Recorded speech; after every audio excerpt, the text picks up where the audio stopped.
detik ini ya, atau pada saat setelah membaca bacaan putusan ataupun tuntutan dari JPU untuk Putri Chandrawati, ibunda dari Joshua sedang menangis-nangis di rumahnya, merasakan bagaimana ternyata ketidakadilan hukum di Indonesia ini.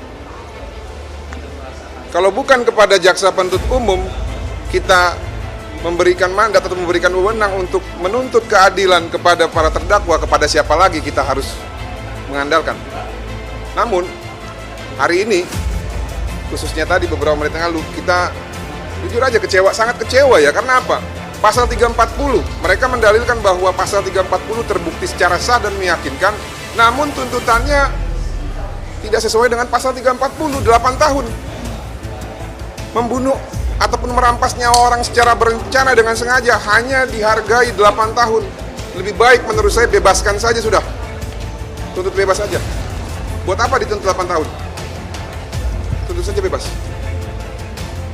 Biar sekalian ya, bahwa memang ternyata hukum kita itu tebang pilih gitu ya. Saya tidak tahu apa yang menjadi dasarnya sehingga mereka hanya menuntut 8 tahun. Jadi kalau kita mempertimbangkan rasa keadilan bagi korban yang sudah dihilangkan atau dirampas nyawanya secara berencana, keluarganya diintimidasi, dilakukan obstruction of justice, dituduh pemerkosa, dituduh pelaku kekerasan seksual, tapi hanya dihukum 8 tahun. Mohon maaf ya, saya pikir bukan cuma keluarga korban yang marah, masyarakat di sini juga pada marah. Ini tidak terhitung nih, DM Instagram ke saya, direct message Facebook ke saya, telepon ke saya yang mengatakan, abang harus bersuara bang. Ini tidak adil. Harusnya berapa Bang Mardin? Itu kan ada pilihan di pasal 340, diancam dengan hukuman pidana paling lama 20 tahun, penjara seumur hidup, atau hukuman mati. Dalam hal ini, Putri Chandrawati sudah terbukti dalam fakta persidangan bahwa dia adalah salah satu aktor intelektual yang menghendaki dan mengingini hilangnya nyawa Joshua ataupun perampasan nyawa Joshua. Masa orang yang memiliki niat jahat membunuh secara berencana, yang mana membunuh itu adalah hak absolut milik Tuhan, hanya dihargai tuntutan 8 tahun. Nanti besok-besok orang akan membunuh orang secara berencana. Ada masalah dikit dibunuh. Mau begitu negara kita? Mau nggak? Kalau saya nggak mau, lebih baik saya tidak tinggal di negara ini kalau begitu cara mainnya gitu. Jadi killing field kita.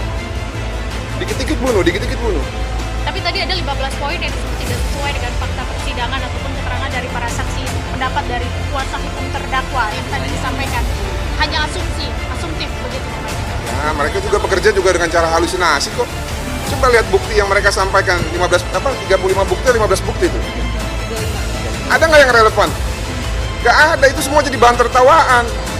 Bahkan anak saya yang kecil 5 tahun pun tertawa melihat itu sehingga membuat gambar ya pistol ada kakinya. Jadi kita nggak usah bahas lah itulah. Memang sudah tugas mereka kok, mereka dibayar untuk meringankan kliennya ataupun membela kliennya. Saya tidak mau komentari itu, tapi fakta yang disajikan oleh JPU sudah sangat jelas. Putri ini aktor intelektual. Dia mengingini kematian Joshua. Dan kalau kita berbicara lebih ekstrim lagi, dia mendalilkan pemerkosaan. Sekarang JPU ya menyimpulkan bukan pemerkosaan, apa? Perselingkuhan. Coba kalau informasi palsu begitu disampaikan kepada suaminya, berarti siapa yang jahat? Siapa yang jahat? Saya mau tanya sama kalian. Merugikan terdakwa dan korban. Iya, yang jahat siapa? Kok ini cuma 8 tahun? Pak, tapi tanggapan dari keluarga sendiri bagaimana? Ini kan maksudnya dibilang itu adalah perselingkuhan yang ada. Kalau perselingkuhan itu kan Sangat kecewa lah, nggak mungkin Joshua mau selingkuh sama orang yang lebih tua. Dan itu kan dia dianggap orang tua angkatnya. Ya, ini orang tua angkatnya. Karena orang tua kandung pernah bilang, kamilah yang melahirkan kamu, tapi anggaplah yang ada di Jakarta itu sebagai orang tua angkatmu. Berlakulah baik kepada dia. Dan hukum Tuhan yang kelima, kasihlah orang tuamu. Orang tua itu bisa siapa saja yang lebih tua. Memang secara spesifik untuk orang tua kandung, tapi orang tua yang ada di lingkungan kerja ini juga harus dihormati. Bang Martin boleh. Dan namun ya, ini walaupun kami menolak ya, tapi kalaupun ini memang itu terjadi, itu atas relasi kuasa. Coba baca teorinya Reza Indragiri. Bang Martin, terlepas dari motif perselingkuhan ataupun pelecehan seksual, peran krusial ya dari Putri Chandrawati yang tadi Abang lihat disampaikan dalam materi tuntutan jaksa penuntut umum apa, Bang? Perannya yang pertama Paling krusial. ya, berdasarkan fakta persidangan, Putri itu ya memerintahkan untuk melucuti senjata Joshua, padahal yang membunuh Joshua itu kuat. ya pakai pisau. Lalu yang kedua, ya ada petunjuk dari Richard Eliezer yang mengatakan ya bahwa sudah ada perintah pembunuh pada saat sebelum di Duren 3 ataupun di Saguling, yaitu ingin menabrakkan mobil ke bagian samping di jalan tol.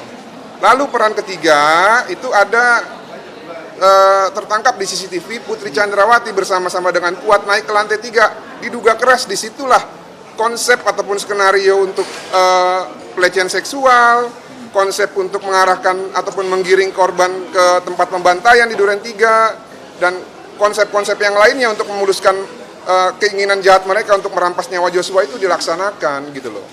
Karena kalau kita lihat ya, Ferdy Sambo pasca penembakan dia tidak mengatakan apa-apa kepada Ricky dan Kuat, itu berdasarkan keterangan Richard. Namun tiba-tiba pada saat penyidik memeriksa Kuat dan Ricky tahu skenario tembak-menembak, skenario pelecehan seksual. Tahu dari mana kalau dia tidak tahu sebelumnya, sebelum di Duren 3? Nah, cuman yang saya bingung itu adalah kenapa ya? Ditambah lagi tadi satu lagi, si Putri ini juga sudah mempersiapkan caranya supaya penyidik itu yakin terjadi pelecehan. Dengan apa? Dengan mengganti baju pada saat penembakan tersebut. Dan pada saat penembakan berdasarkan fakta persidangan juga, pada saat menjadi saksi, Putri mengatakan pada saat peristiwa penembakan dia hanya menutup telinga. Padahal lazimnya kalau orang ada suara tembakan, yang pertama dilakukan adalah sembunyi atau ngumpet di bawah kolong tempat tidur atau di dalam lemari. Langsunglah menelpon ajudan yang lain untuk segera datang menyelamatkan. Ini apa? Dia hanya tidur dan menutup telinga. Berarti diduga keras dia sudah tahu peristiwa itu apa gitu ya. Siapa yang dibunuh, dengan cara apa dibunuhnya, dia sudah tahu. Nah, oleh karena itu ya, ditambah lagi dia mengiming-imingkan uang segala macam gitu ya kepada para ajudannya. Itulah yang disebut dengan kesamaan kehendak ataupun meeting of mind untuk melenyapkan nyawa Joshua. Nah, kalau orang punya pemikiran jahat untuk membunuh seseorang, itu di dalam ancaman hukuman pidana ataupun ketentuan perundang-undangan kita, inilah kejahatan yang paling sadis gitu loh.